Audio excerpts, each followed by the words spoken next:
여러분 안녕하십니까? 인터넷 필그림교회 김홍기 목사입니다. 오늘은 여기 날짜가 9월 22일, 한국은 23일입니다. 주 예수 그리스도의 은혜와 평강이 여러분들에게 충만하시기를 기도드리면서 오늘 이 말씀을 시작하겠습니다. 오늘도 광야를 통과하는 우리들에게 우리 주님께서 풍성한 만나를 먹여 주실 줄 믿습니다. 오늘은 아브라함은 할례를 받기 14년 전에 믿음으로 의롭다 하심을 받았다. 이런 제목의 말씀이 되겠습니다. 할례 문제를 오늘 우리가 많이 공부하게 될 것입니다. 먼저 의롭다 하심 다시 한번 우리가 짚고 넘어가겠습니다. 의롭다 하심은 하나님의 즉각적인 법적인 행위입니다. Legal action. 우리의 죄들이 사함을 받았고 예수 그리스도의 의가 우리에게 속한 것으로 하나님이 생각하시는 것. 그리고 하나님의 눈앞에서 우리가 의롭다고 선언하시는 것이 바로 의롭다 하심인 것입니다. 네, 하나님의 즉각적인 법적인 행위다. 네, 로마서 4장 9절에 보니까 그런즉 이 복이 구원의 복을 말합니다. 믿음으로 의롭다 하심을 받는 그 복을 말합니다. 이것이 할례자에게냐 혹은 무할례자에게도냐. 이 복이 할례자에게만 미치는 것인가 아니면 무할례자에게도 미치는가. 할례자는 물론 이제 유대인들을 가리키고 무할례자는 비유대인들, 이방인들을 여기에 말씀하고 있습니다. 우리도 거기 이방인에 속하죠. 네. 무릇 우리가 말하기를 아브라함에게는 그 믿음이 의로 여겨졌다 하노라. 네, 정말 이 사도 바울의 이 말씀은 아주 일관성 있고 정확하고 강력하고 뜨겁습니다. 아브라함에게는 그 믿음이 의로 여겨졌다 하노라. 이 성경 전체에서 이처럼 믿음으로 말미암는 의에 대해서 우리에게 분명하게 하나님의 계시를 받아서 이렇게 자세하게 다양한 각도로 아주 핵심을 그렇게 말씀해 주는 사도는 사도 바울뿐입니다. 물론 다른 사도들도 우리들에게 그렇게 여러 가지 성령의 감동을 받아 우리에게 말씀을 주셨지만 특별히 사도 바울을 통해서 이런 말씀들이 아주 많이 우리들에게 증거가 됐고 우리들이 은혜를 받고 있습니다. 이 신약 시대 때 유대인들은 할례에 대해서 어떤 믿음을 가지고 있었는가? 첫째는 그들은 이 할례를 받음으로 하나님의 택함 받은 민족, 바로 할례는 하나님의 택함 받은 민족이라고 하는 그 상징을 말한다. 뭐 이건 괜찮아요. 그런데 할례를 받으면 그게 바로 구원받는 길이다. 그게 구원의 수단이다. 이 어떤 그 세리머니 혹은 라이트 의식에다가 이 구원을 두려고 하는 이런 것들이 뭐 이 비단 유대교 예수님 당시의 사람들뿐 아니라 오늘날도 얼마나 많습니까? 소위 기독교 안에도 차차 말씀드리겠습니다만 이 구원의 수단으로 봤다고 하는 거. 네. 이 아포크리파 그 외경 그 의심스러운 가짜 정경 가짜 이 할례에 관해서 외경의 가르침을 좀 살펴보겠습니다. 어떤 데는 이제 태어난 지 8일 만에 할례 받지 않은 아이는 하나님이 아브라함과 맺으신 언약의 자녀가 아니라 멸망의 자녀다. 이렇게 얘기했습니다. 8일 만에 할례 받지 않은 아이는 언약의 자녀가 아니라 멸망의 자녀다. 그리고 할례 받은 남자는 결코 지옥에 가지 않을 것이다. 네, 또 이렇게 얘기를 했습니다. 물론 이게 다 성경과 비춰볼 때 이거 완전히 이단설입니다. 그리고 할례는 지옥으로부터 구원해 줄 것이다. 네, 이런 말도 있고 또 하나님은 아브라함에게 할례 받은 자는 아무도 지옥에 보내지 않으실 것이라고 약속하셨다. 그런 게 성경에 어디 있습니까? 이런 외경이 하나 있죠. 그리고 아브라함은 지금 지옥의 문 앞에 앉아 있으면서 할례 받은 이스라엘 백성이 지옥에 들어가지 못하도록 막을 것이다. 이렇게 또 이야기를 했습니다. 지옥 안 가려면 할례 받아라. 할례 받은 사람은 지옥 안 간다. 구원받는다. 할례 받으면 구원받는다. 당시 유대인들이 그렇게 믿었다고 하는 것입니다. 왜? 이런 외경들, 또 이런 걸 가지고 또 랍비들이 가르치고 그렇기 때문에 참 이 성경 말씀을 제대로 저들이 보고 믿지 않고 이런 외경 같은 인간의 전통을 따르다 보니까 그렇게 된 겁니다. 오늘날 인간의 전통 때문에 아주 정말 이상한 길, 이단의 길로 가는 그런 그 사람들이 참 많습니다. 소위 기독교 안에도. 이 초대교회의 문제가 뭐였는가? 유대주의자들, Judaizers. 유대주의자들이 문제였습니다. 이 사람들은 이제 예수 믿고 구원 받은 사람들이에요. 유대인들 가운데. 그런데 이 사람들은 계속 율법을 지킵니다. 그리고 이방인들이 구원을 받으려면 예수 그리스도를 믿는 것뿐 아니라 우리처럼 할례도 받고 우리처럼 음식에 관한 이 성경의 레위기 뭐 이런 데 있는 그런 그 법도 지키고 안식일도 지켜야 되고 절기, 오순절, 뭐 유월절 등등 이 절기도 지키고 이렇게 유대인들이 지키는 관습, 달리 얘기하면 이 모세율법을 지켜야 한다. 이렇게 유대주의자들이 이야기를 했습니다. 그러니 초대교회에 얼마나 많은 문제가 일어났겠습니까? 사도 바울은 오직 믿음으로 말미암아 율법으로 말미암아 의롭다함을 받는 자들은 의롭다함을 받으려고 하는 자들은 이들은 하나님의 저주 가운데 있다. 이렇게 가르치는 사도 바울의 이 계시를 통한 이 복음과 여기 복음은 한쪽은 있는데 거기다 플러스한 이런 그 인간적인 이런 그 하나님의 말씀의 계시에다가 인간적인 생각을 집어넣는 이 사람들. 이 사람들이 또 극성 맞았습니다. 사도 바울이 가서 복음 전하고 교회를 세우면 꼭 거기를 찾아갔어요. 그래서 거기에서 그냥 일을 버리고 사도 바울이 그것 때문에 참 마음이 아프시고 특별히 갈라디아 교회가 영향을 많이 받았죠. 네, 그래서 이제 사도 바울이 이 어리석도다 갈라디아 사람들아 하면서 갈라디아서에서 그렇게 갈라디아인들에게 유대주의자들의 그런 그 잘못된 가르침의 미혹에서 벗어날 것을 강력하게 그렇게 말씀하셨습니다. 요새 그 펀더멘털리스트라고 하는 그 말이 있죠. 뭐 벌써 한 거의 100년 된 이야기입니다만은 성경 말씀을 문자 그대로 믿고 하나님의 말씀에 문자 그대로 순종하고 이런 사람들 요새 현대인들은 이 현대 이 문화, 이 세상 문화는 안 좋아합니다. 자기들 식으로 바뀌기를 바랍니다. 그래서 우리가 성경 말씀대로 살아가려고 하는 것에 대해서 저들은 대단히 못마땅해야 합니다. 이게 세상입니다. 사탄이 지배하는 이 세상의 임금이 지배하는 이 세상의 풍조입니다. 우리는 물론 그리스도를 따르는 그런 거룩함을 따라가는 우리들이죠. 네. 이렇게 그 유대주의자들이 와서 문제를 일으키는데 한 번은 안디옥까지 왔는데 안디옥에 마침 사도 바울이 있었습니다. 그래서 적지 않은 충돌이 있었고 저들 가운데 아주 강력한 이런 그 변론이 있었다고 했습니다. 그 사도행전 15장에 나옵니다.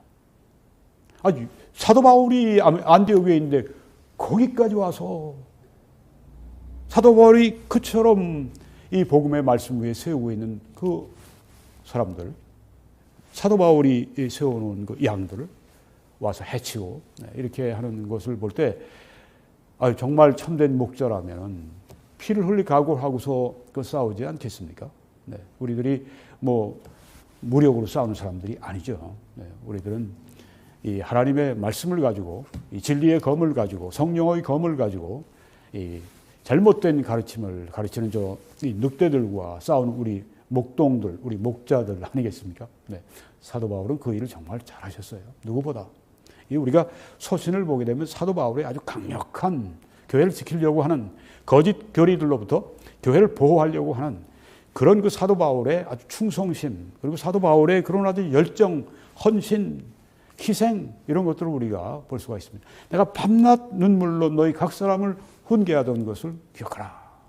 마지막 고별 설교를 예루살렘에 죽을지도 모르는 그 장소를 가시면서 마지막으로 그렇게 말씀을 하셨죠. 네, 그러면서 내가 떠난 후에는 반드시 사나운 이리가 너희들 가운데 들어와서 양떼를 아끼지 않고 해치고 그렇게 한다고 사도 바울이 정말 피를 토하는 심정으로 그렇게 말씀을 전했습니다. 이렇게 안디옥에서 진짜 큰 교리 전쟁이 붙은 거예요. 네, 요새 제가 저 지방교회하고 아주 그 큰 교리 전쟁을 지금 벌인 것처럼 뭐 그냥 얼마나 성경에 보면 뭐 보통 불화가 아니었습니다. 그렇죠. 네, 진리와 거짓 교리가 충돌하는 거니까. 네. 진리의 교사와 거짓 교사가 충돌하는 거니까. 네. 그래서 이 문제를 가지고 그럼 우리가 예루살렘으로 가서 그 사도들과 함께 이 문제를 논의하자. 그래서 예루살렘 회의가 개최가 됩니다. AD 48년에 예루살렘에서 이제 뭐 여기 베드로도 있고 요한도 있고 야고보도 있고 사도들이 다 자리에 한 자리에 모이고 또 여러 이제 사람들이 모이고 그렇게 해서 회의를 합니다. 유대주의자들의 이 주장이 성경적인가? 성경이 그렇게 말씀하고 있는가? 아마 저기 서서 외치는 분은 베드로를 그린 것 같기도 하고요. 아니면 사도 바울이고 앉아 있는 분이 오른쪽에 앉아 있는 분이 사도 베드로고 그런 것 같습니다. 유대주의자들의 주장에 대해서 이제 여기서 그 성경에 보니까 아주 많은 변론을 했다고 그랬습니다. 여러분 이렇게 우리가 그 하나님의 뜻을 우리가 분별할 때, 하나님 이 문제에 대해서 계시해 주십시오. 이런 그 매사마다 이건 하나님의 뜻이 아닙니다. 우리는 하나님께 지혜를 구할 수 있어요. 항상 우리는 지혜를 구해야 합니다.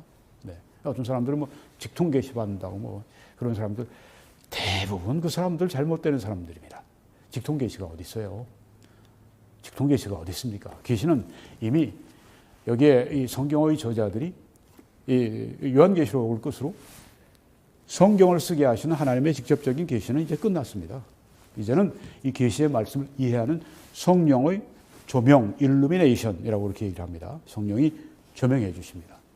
성령의 조명을 우리가 말씀을 연구할 때 항상 구해야 하고요. 또 우리가 매사에 어떤 결정할 때 하나님의 지혜를 우리가 간절히 우리가 구해야 합니다. 또 때로는 우리가 자격이 있는 영적으로 성숙한 그리고 지혜가 있는 믿음의 선배 그런 분들에게 가서 한번 의논해보고 또 하나님의 뜻에 대해서 그분들의 그 지혜를 또 구해서 생각해 보기도 하고 여기에 지금 사도 바울이 그렇게 한 것이죠. 다른 사도들과 함께 저들이 변론을 했다고 그랬으니까 이분 말씀하고 또 나와서 다른 분이 얘기하고 뭐 유대주의자들도 얘기했을 거고 사도 바울도 얘기했을 거고 아주 많은 변론이 있었습니다. 하나님의 뜻을 우리가 깨달으려고 할 때 이처럼 우리가 모여서 함께 회의하면서 그렇게 하나님의 말씀에 입각해서 그렇게 우리가 이 하나님의 뜻을 생각하는 것은 대단히 중요합니다. 많은 변론이 있은 후에 베드로가 일어나서 말하되 형제들아 너희도 알거니와 하나님이 이방인들로 내 입에서 복음의 말씀을 들어 믿게 하시려고 오래전부터 너희 가운데서 나를 택하시고 또 마음을 아시는 하나님이 우리에게와 같이 그들에게도 이방인들에게도 성령을 주어 증언하시고 믿음으로 그들의 마음을 깨끗이 하사 믿음으로 그들의 마음을 깨끗이 하사 그들이나 우리나 이방인들이나 우리 유대인들이나 차별하지 아니하셨느니라. 역시 사도가 다르죠. 그런데 지금 너희가 어찌하여 하나님을 시험하여 우리 조상과 우리 유대인들도 능히 매지 못하던 우리 유대인 조상 우리도 능히 매지 못하던 멍에를 제자들의 목에 두려느냐. 이렇게 아주 유대주의자들에 대해서 강력히 사도 바울과 같이 책망하는 걸 볼 수 있습니다. 하나님을 너희들이 시험하고 있다. 너희들도 매지 못하는 그 멍에를 이방인들에게 너희들이 그 목에 두려고 하느냐. 그러나 우리는 그들이 이방인들이 우리 유대인들과 동일하게 주 예수의 은혜로 구원받는 줄을 믿노라. 아주 정말 이 사도 베드로가 유대주의자들을 그냥 아주 묵사발을 만드는 그런 그 장면입니다. 주 예수의 은혜로 이방인들이나 우리 유대인들이나 주 예수의 은혜로 구원받는 줄을 믿노라. 이렇게 해서 이제 정리가 됐습니다. 이 초대교회에서 처음 열렸던 회의가 바로 그 AD 주후 48년에 열렸던 예루살렘 회의였었습니다. 사도 바울은 참 이렇게 강력히 말씀하시죠. 개들을 삼가해라. 이 개들은 뭐 집에서 기르는 그 펫 애완용 뭐 혹은 뭐 요새는 뭐라고 하나요? 반려견이라고 하나요? 그런 것들이 아닙니다. 아주 그냥 그 들개들 있죠. 그냥 그 집을 나가서 가출해 가지고 그냥 막 쓰레기통 뒤지고 떼로 몰려다니고 때로는 사람들 물기도 하고 죽이기도 하고 그런 진짜 아주 그냥 한 마을이나 도시를 완전히 그냥 이렇게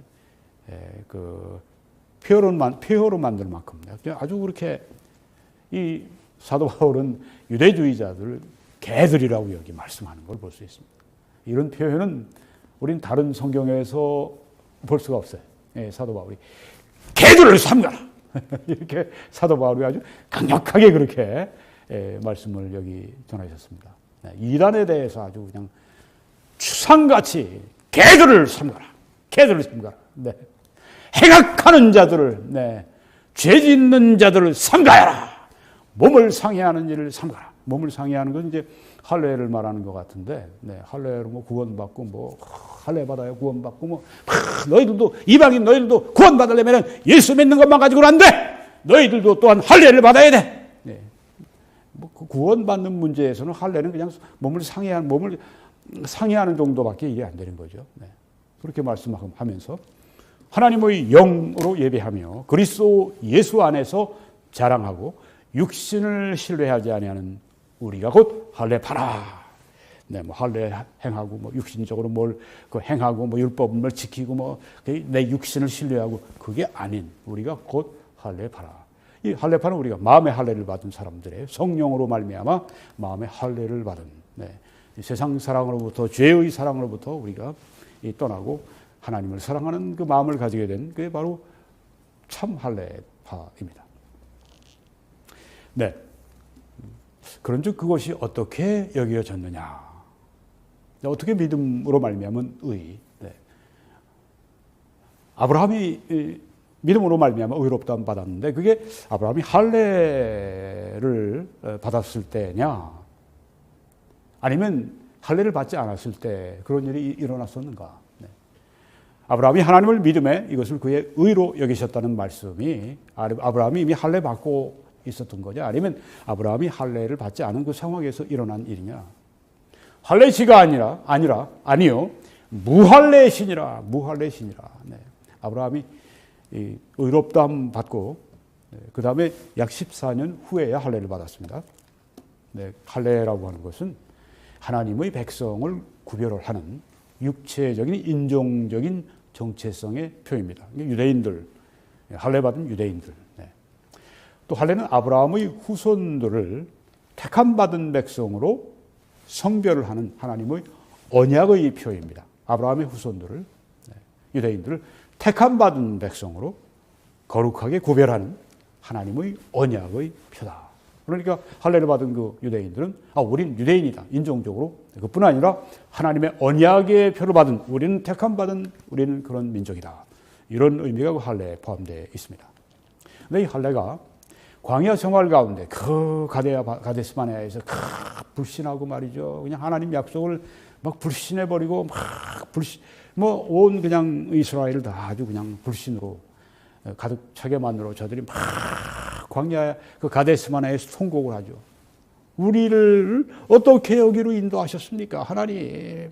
그러면서 하나님의 인도를 받는 가운데 하나님을 원망하고 거기가 아주 결정적인 분수를 의미했습니다. 하나님께서 너희들은 광야 생활 40년을 견디고 통과해야 되고 또한 지금 이 불신했던 이 사람들은 광야 생활 가운데서 광야 생활로 끝나리라. 거기에서 다 죽을 것이다. 그렇게 그들의 불신에 대한 하나님의 그 무서운 징계와 심판이 임했죠. 광야 생활 가운데는 할례를 이스라엘 사람들이 행하지 않았습니다. 그런데 약속의 땅 가나안으로 진입하기 전에 하나님께서는 명령을 내리셨습니다. 그래서 여호수아에게 명령을 내리셔서 이제 할례를 다시 복구해서 행해라. 그렇게 말씀해서 이제 가나안 복지로 들어가면서 저들이 할례를 행하고 한 것을 우리가 성경에서 볼 수가 있습니다. 또 할례는 아브라함이 무할례 시에 받은 믿음으로 말미암은 의를 인치는 것이었다. 보증하는 것이었다. 아브라함이 할례를 받은 그것은 이미 아브라함이 14년 전에 할례 받기 14년 전에 믿음으로 말미암아 받은 의 그것을 인치는 것이다. 보증하는 것이다. 이렇게 옛날에 그 왕들이 딱 도장을 찍고 법적인 효력을 발휘하지 않습니까? 인친다. 왕이 보증했다. 국가가 보증했다. 여기 지금 그 할례라고 하는 것은 아브라함이 무할례 시에 받은 믿음으로 말미암은 의를 인치는, 보증하는 그런 것이었다고 하는 것입니다. 그가 할례의 표를 받은 것은 무할례 시에 믿음으로 된 의를 인친 것이니 바로 이 말씀이 로마서 4장 11절에 나오는 말씀이죠. 근데 하나님은 이런 그 육신의 할례보다도 실제로 하나님이 원하셨던 것은 육신의 할례를 통해서 사람들이 마음의 할례를 받기 원하셨습니다. 이게 하나님이 원하시는 참된 할례입니다. 그냥 육신적으로만 할례를 받고 마음은 할례를 받지 않은 그 이스라엘 백성들, 마음은 하나님으로부터 떠나 있고 마음은 자기 중심으로 살고 죄 가운데 살고 그 가나안 이방인들처럼 그렇게 우상 숭배하고 살고, 이걸 하나님이 원하시겠습니까? 너희들이 할례를 받을 때 마음의 할례를 받아라. 그래서 신명기에서는 모세가 이렇게 성령의 감동을 받아 말씀하죠. 내 하나님 여호와께서 내 마음과 내 자손의 마음의 할례를 베푸사 너로 마음을 다하며 뜻을 다하여 내 하나님 여호와를 사랑하게 하사 너로 생명을 얻게 하실 것이라. 내 마음의 할례를 베푼 사람들은 어떤 사람들인가? 온 마음을 다해 우리의 모든 뜻을 다해 주 하나님 여호와를 사랑하게 된다고 하는 것입니다. 아까 우리가 할례파라 사도 바울이 말씀했는데, 그것은 온 마음을 다해, 온 생명을 다해, 온 정성을 다해, 목숨을 다해 우리 주 하나님을 사랑한다. 사실 이게 첫 계명이죠. 이것을 지키지 않는 것은 하나님의 계명을 어기고 있는 것입니다. 가장 큰 죄를 짓는 것이죠. 그래서 우리가 항상 마음의 할례를 받은 상태로 살아가야 할 줄 믿습니다. 여호와를 사랑하면 생명을 얻는다고 했습니다. 여호와를 사랑하는 사람들이 풍성한 영적 생명을 얻게 되는 것이죠. 또 예레미야서에서는 여호와께서 유다와 예루살렘 사람에게 이와 같이 이르노라. 너희 묵은 땅을 갈고 가시덤불에 파종하지 말라. 묵은 땅을 간다. 이것이 무엇일까요? 마음의 할례를 받으라는 다른 표현인데, 묵은 땅, 죄의 땅, 딱딱한 땅, 하나님을 향해서 무관심하고 하나님을 향해서 사랑이 없고 죄 가운데 살고, 너희 묵은 그 땅, 그걸 갈아라. 그래야 거기에 하나님의 말씀의 씨앗이 뿌려지고 풍성한 열매가 맺어지게 됩니다. 우리 묵은 땅도 그냥 거기다 씨앗 안 뿌리죠. 갈고 난 다음에 그 다음에 씨앗을 뿌릴 때, 그때 여기 풍성한 그 보리 주스와 같이 그런 것을 우리도 경험할 수 있습니다. 늘 우리 묵은 땅을 갈아야 되겠습니다. 유다인과 예루살렘 주민들아, 너희는 스스로 할례를 행하여 너희 마음 가죽을 베고, 여기 지금 말씀에 이 할례는 마음의 할례인 것으로 알 수 있죠. 너희 마음 가죽을 베라. 너희들 그 하나님을 향한 사랑이 없는 그 마음 가죽을 베고, 이웃을 향한 사랑이 없는 마음 가죽을 베고, 세상 사랑하는 마음 가죽을 베어버리고, 죄를 사랑하는 마음 가죽을 베어버려라. 그리고 나 여호와께 속하라. 그리하지 아니하면 너희 악행으로 말미암아 나의 분노가 불같이 일어나 사르리니 그것을 끌 자가 없으리라. 이처럼 하나님은 온 마음을 다해 사랑할 때 하나님이 기뻐하시고 그들에게 풍성한 생명을 주시고 참 놀라운 상과 복을 주시죠. 그런데 반면에 그렇게 하지 않을 때 여기 하나님의 분노가 불같이 일어나 그들을 사르는데 끌 자가 없으리라. 하나님을 사랑하지 않고 살아가는 것은 인생의 가시밭길을 걸어가는 것입니다. 이건 저주의 길을 걸어가는 것입니다. 실패의 길을 걸어가는 것입니다. 불행의 길을 걸어가는 것입니다. 망하는 길을 걸어가는 것입니다. 우리가 그렇게 살아서는 안 되겠습니다. 사도 바울은 또 무릇 표면적 유대인이 아니라 표면적 육신의 할례가 아니니라. 오직 내면적 유대인이며, 우리 개혁 개정에는 이면적 그랬는데 뜻이 잘 전달이 안 됩니다. inwardly, 영어 성경들은 참 정확하게 그 뜻을 전해주는데, 내면적 유대인, 이렇게 번역하면 더 좋은 번역입니다. 내면적 유대인이며 할례는 성령에 의해서 마음에 하는 것이요 율법 조문에 있지 아니한 것이라. 그 칭찬이 사람에게서가 아니요 다만 하나님에게서니라. 마음의 할례, 이것은 어떻게 받느냐? 성령으로 말미암아 받는다고 했습니다. 우리가 성령으로 우리 마음을, 성령의 지배를 받을 때, 그때 우리 마음은 계속해서 마음의 할례를 받는 그런 상태가 되는 것입니다.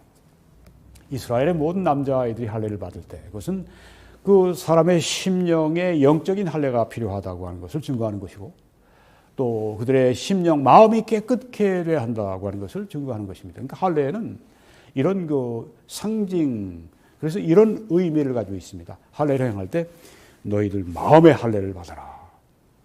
부모들이 이제 자기 자식이 태어난 지 8살 난 남자애를 이제 할례를 베풀 때 그들은 그들의 마음에도 이 마음의 할례를 행해서 온 마음을 다해 우리가 주 하나님을 사랑해야 된다. 그것이 상징이라고 하는 것입니다. 그래서 이 의식이라고 하는 것은 혹은 의례, right. 이것은 진리의 실체가 아니라 진리의 상징이라고 하는 것입니다. 네, 이 성경에 보면 주의 만찬이 나오죠. 예수님이 마지막으로 제자들과 함께 그 주의 만찬을 하셨습니다. 여기 보니까 포도주 잔이 보입니다. 또 빵이 보입니다. 포도주 잔은 예수 그리스도의 피를, 또한 저 빵은 예수 그리스도의 찢겨진 살을, 우리를 구속하시기 위해서 예수 그리스도가 죽으시고 고난당하시고 그리고 구속의 피를 흘리시고 우리를 속죄하시고 또 우리를 속량하신, 그리고 하나님의 공의를 나타내 보여주신 그 그리스도의 구속의 역사를 상징하는 게 이 주의 만찬입니다. 네. 포도주를 우리가 마실 때마다 주께서 나를 위해 흘려주신 십자가의 보혈을 생각하며 감사하고, 우리가 그 떡을 뜰 때마다 우리가 예수 그리스도가 나의 죄를 위해서 십자가에 살이 찢기신 것을 우리가 생각하며 또한 구속의 사랑, 구속의 은혜를 감사하고, 그런 것이, 그러니까 이것은 상징인 것이죠. 또 세례 침례, 침례, 그 밥티조라고 하는 용어, 이 헬라어는 제일 첫 번째 뜻이 잠근다, deep, 그런 뜻입니다. 네, 잠근다. 네, 그래서 이 밥티조, 여기 침례를 좀 주고 있는 모습을 볼 수가 있습니다. 이것은 믿은 사람이 예수 그리스도와 함께 죽고 물 속으로 들어갈 때 이제 죽어서 장사 지내는 것을 상징하는 것이죠. 그리고 물에서 나올 때 장사 지낸 데서 나온 부활함을 상징합니다.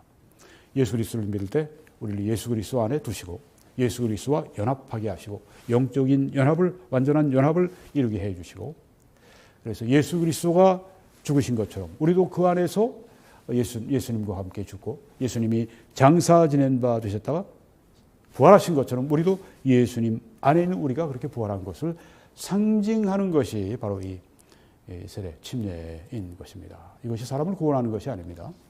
그런데 여러 사람들이 이런 잘못된 걸 믿고 있지만 특별히 가장 큰 문제를 가지고 있는 데가 이 로마 가톨릭입니다. 로마 가톨릭.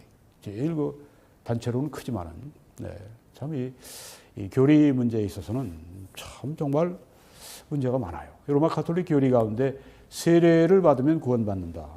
의식, 그걸 가지고 구원받는다는 그런 교리가 있습니다. 네. 이 세례는 이제 그들의 일곱 성례 가운데 하나입니다. 네. 성례를 통해서, 성사를 통해서 이제 구원받는다, 혹은 성령을 받는다, 등등. 네. 그러니까 여기서는 세례를 받는 사람은 구원을 받는데, 로마 가톨릭을 통해 이 세례를 받으면 구원받는데, 그 사람의 믿음은 필수가 아니에요. 믿든 안 믿든 그냥 세례만 받으면 구원받는다고 그래요. 네. 그리고 그냥 바르게만, 그리고 세례를 바르게만 시행하면 충분하다. 네. 믿음이 필요 없어요. 네.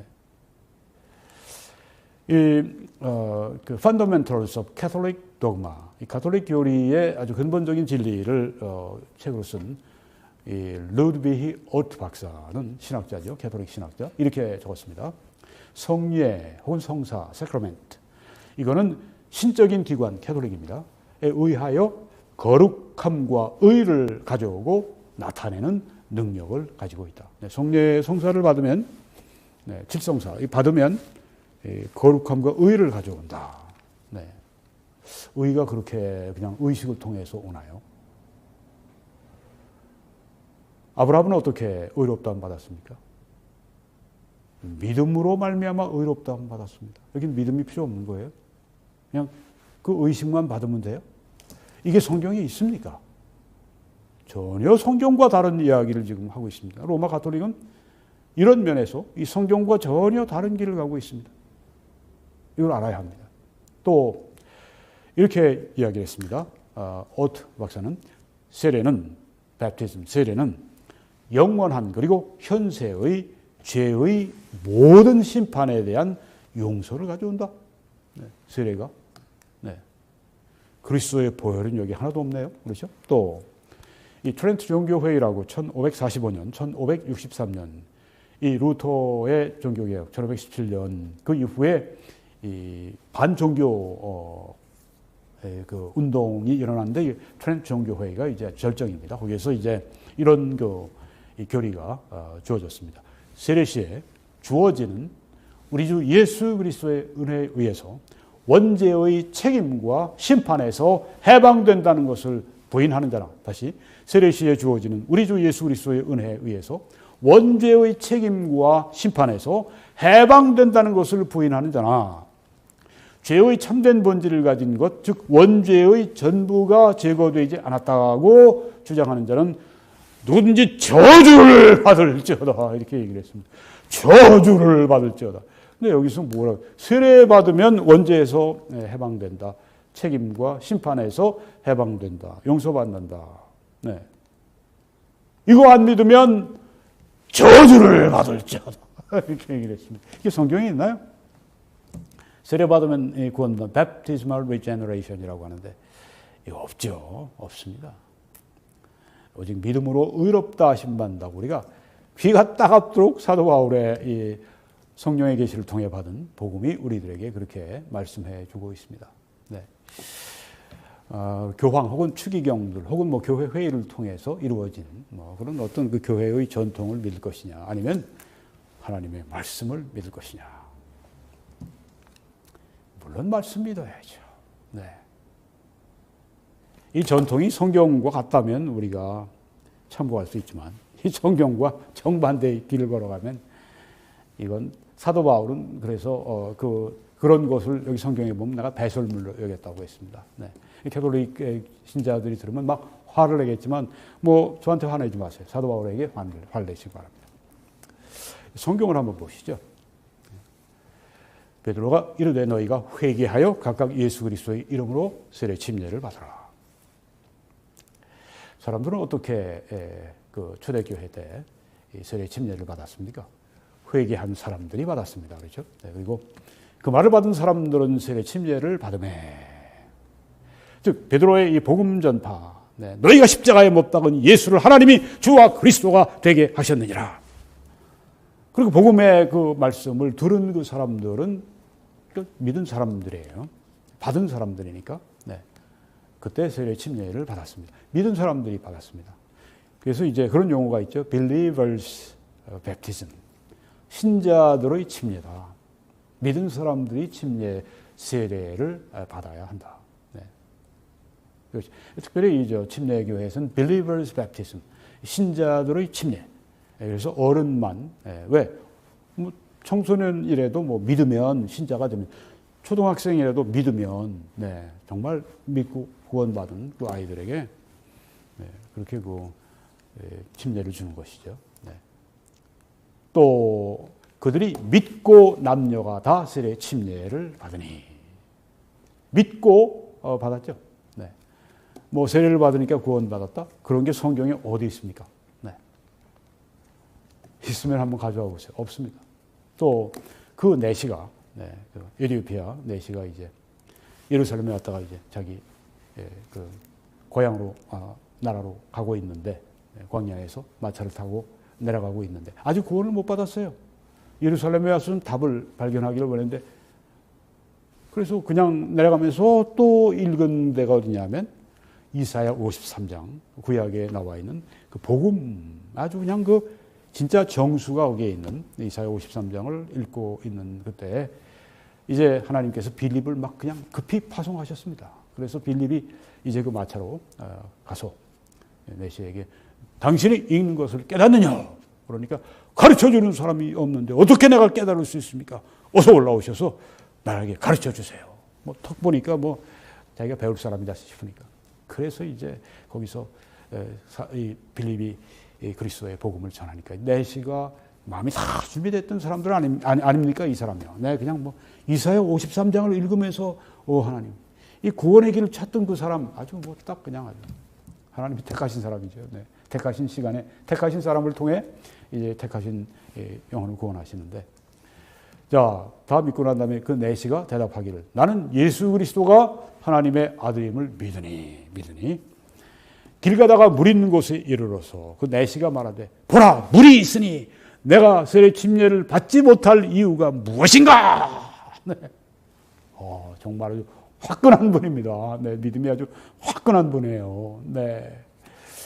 이렇게 믿고 나서요. 성경에 보니까 뭐 3개월 기다리고 6개월 기다리고 학습받고 뭐 이런 거 없어요. 그렇죠? 네.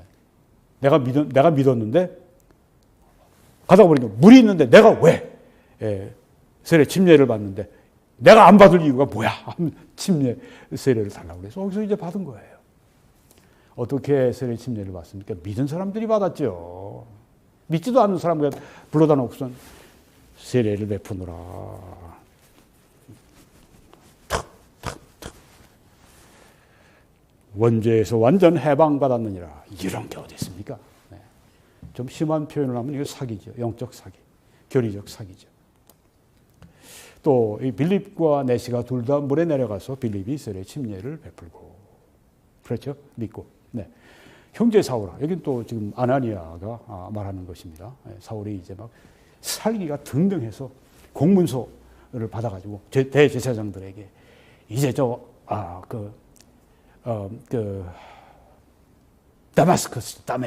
다메섹에 가서 이 그리스도인들을 또 잡아 촉쳐가지고 이자들을 잡아서 죽음에 아주 그냥 몰아넣겠다. 하나님을 나는 섬기는 이 열정, 열심, 잘못된 데 쓰고 있었어요. 네, 잘못된 열정을 가지고 있었어요. 그러다가 그 대낮같이 화났네. 주 예수 그리스도의 그에게 나타나심 때문에 그냥 압도를 당하고 눈이 멀고 소리만 듣는데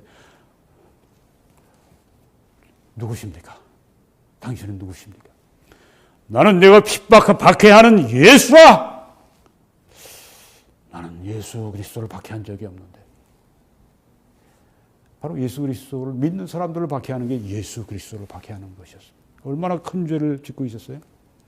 사도 바울이 이제 거기서 예수님 만나고 얼마나 놀라운 만남이었습니까? 성경에 그런 기록이 딱 한 군데 사도 바울이 경험했던. 거기서 이제 눈이 멀고 3일 동안 눈이 멀어서 이제 다른 사람들의 손에 끌려서 이제 이 다마스커스로 들어와서 이제 어떤 집에 있으면서 이제 금식하며 3일 동안 기도합니다. 그때 이제 하나님께서 아나니아예요. 가서 그걸 기도하라. 와서 아나니아가 사울 그거 안 됩니다. 가라 가. 네. 알겠습니다. 그리고 와서 형제 사울아. 네. 구원받은 사람인 것을 얘기하는 거죠. 형제 사울아. 주곧 내가 오는 길에서 나타나셨던 예수께서 나를 보내어서 너로 다시 보게 하시고 눈을 뜨게 한다. 또 성령으로 충만하게 하신다 하니 이야. 뭐 이렇게 정말 기도하면서 3일 동안 그렇게 금식하면서 성령 충만까지 곧 구원받자마자 받은 그 축복을 주셨고 즉시 사울의 눈에서 비늘 같은 것이 벗어져서 다시 보게 된지라 일어나 세례 침례를 받고. 네, 여기입니다. 형제 사울이 되고 난 다음에. 네. 그 다음에 이제 세례 침례를 받았습니다. 사도 바울도 믿고 세례를 받은 것입니다. 자, 이제 사도 바울이 또 가이사랴에 가서 전도하고, 그 다음에 이에 베드로가 이르되 이 사람들이 우리와 같이 성령을 받았으니. 네. 말씀을 전하는데 그 이방인들, 그 가이사랴의 이방인, 성령이 내려오시는 것입니다. 그들에게 막 부어지시는 거예요. 구원받는 거죠. 그리고 성령 충만받고 누가 능히 물로 세례 침례 베풀음을 금하리요. 누가 금하게? 이 성령을 받은 이 사람들, 구원받은 이 사람들. 명하여 예수 그리스도의 이름으로 세례 침례를 베풀라 하니라. 그들이 베드로에게 며칠 더 머물기를 청하니라. 네, 이렇게 믿은 사람들이 다 세례 침례를 받았습니다. 믿음의 내적인 믿음을 이스라엘 침례는 외적으로 공표하는 겁니다. 나는 예수 그리스도로 말미암아 구원받았습니다. 나는 예수 그리스도를 믿을 때 예수 안에 하나님이 넣어주셨습니다. 성령의 이스라엘 침례로 말미암아 나를 예수 안에 넣어주셨습니다.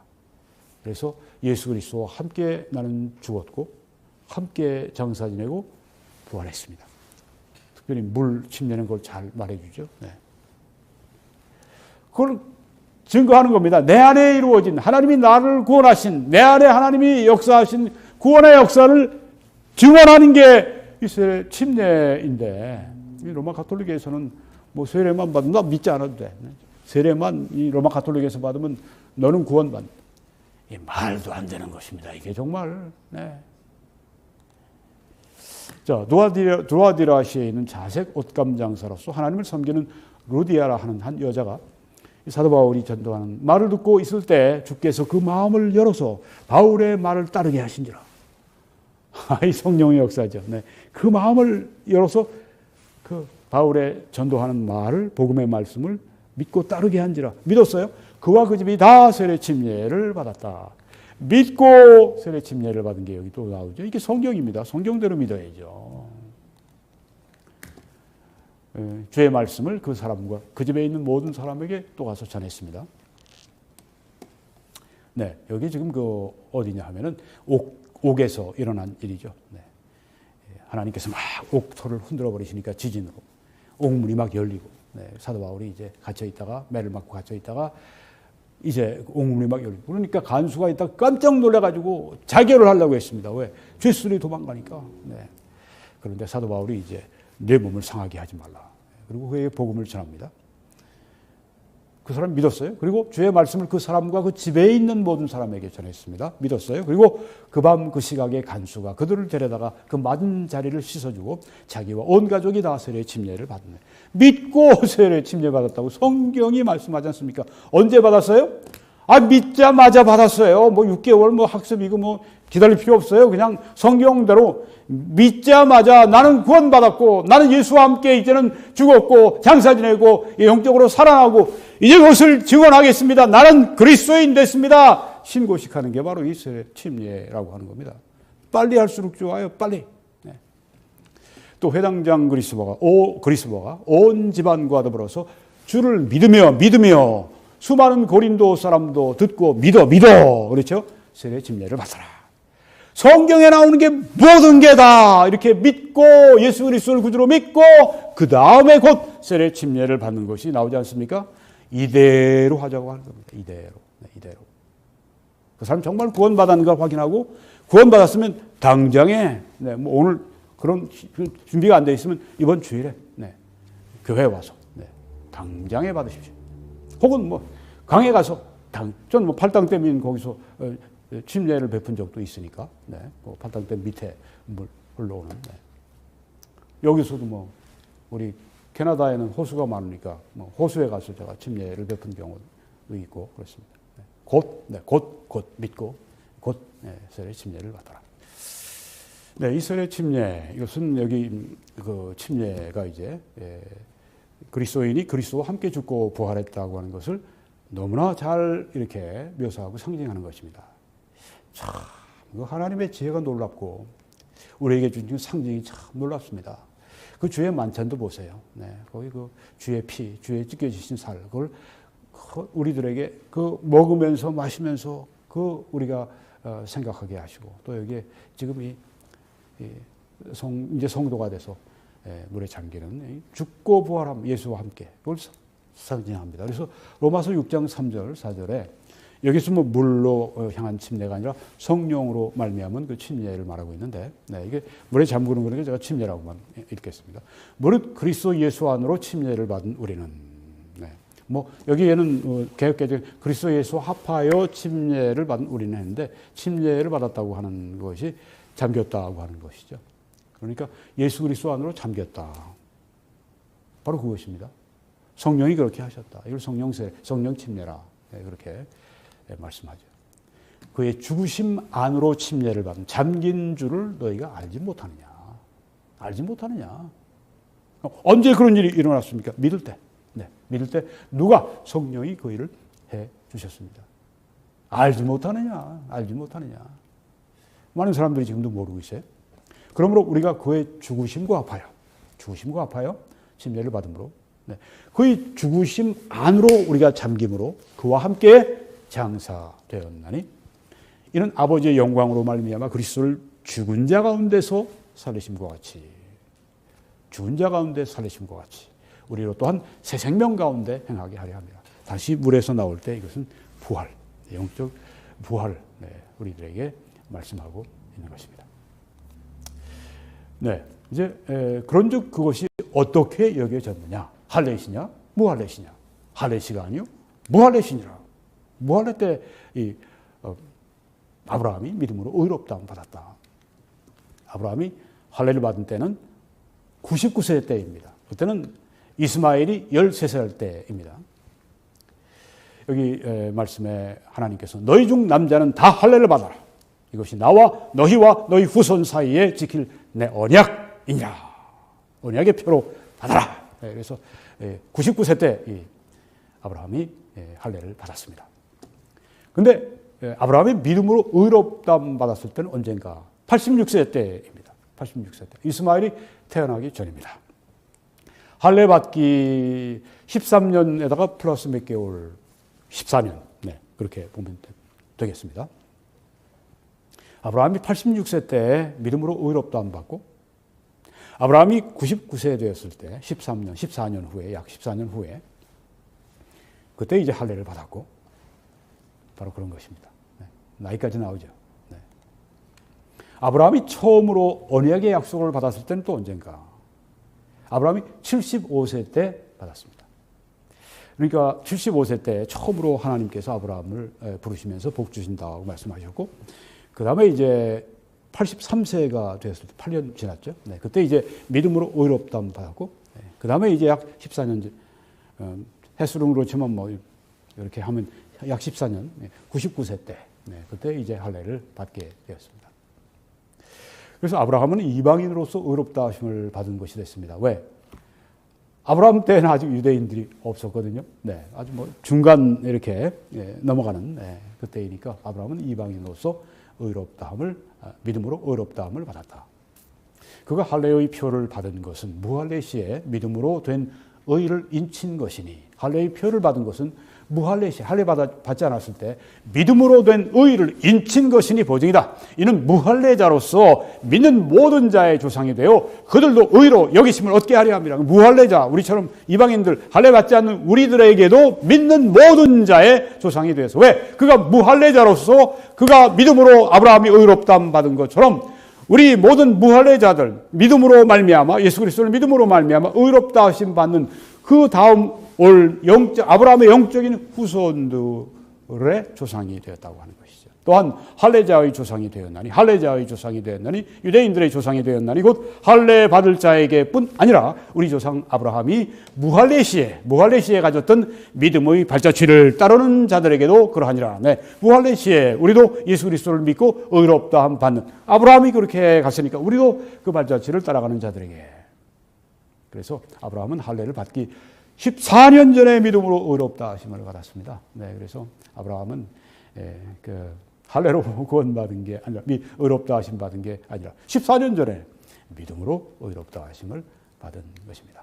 다음번에는 제가 여러분들에게 아브라함은 율법을 받기 500년 전에 믿음으로 의롭다 하심 받았다. 이것을 제가 다음 주에 여러분들에게 또 말씀 전하겠습니다.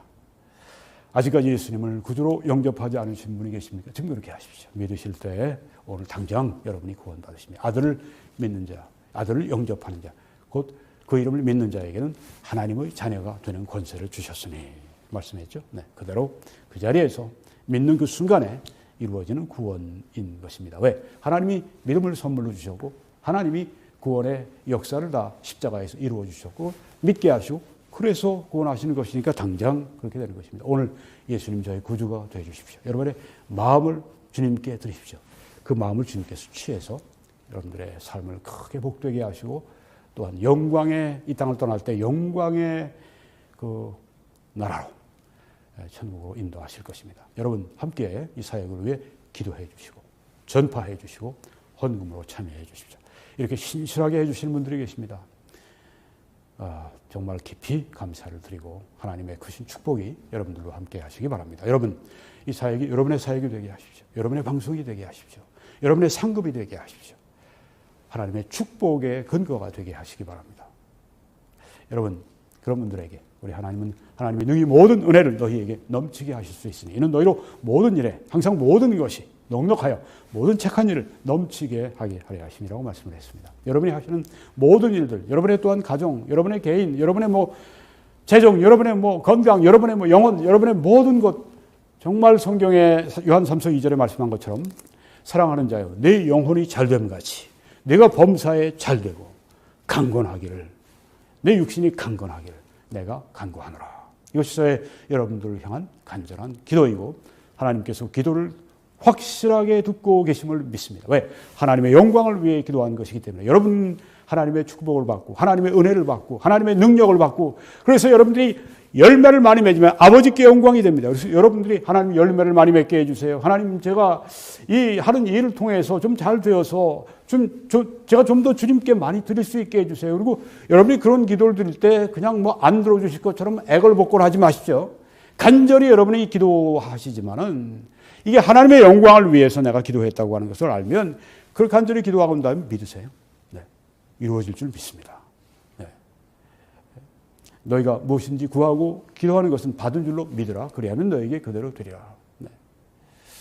성경이 그렇게 우리들에게 가르쳐주고 있습니다. 하나님의 놀라우신 축복이 여러분들과 함께 하시기를 바라고, 또 신한은행 이 정보를 통해서 한국에서 그렇게 여러분들이 이 헌금에 함께 참여하시면서 주의 일을 하실 수 있습니다. 그리고 미국에서는 뱅크 오브 아메리카 이 정보를 통해서 여러분들이 그렇게 하나님의 일에 참여하실 수가 있습니다. 하나님의 놀라우시고 크시고 위대하신 그 축복이 여러분들 위에 넘치시기를 간절히 축원합니다.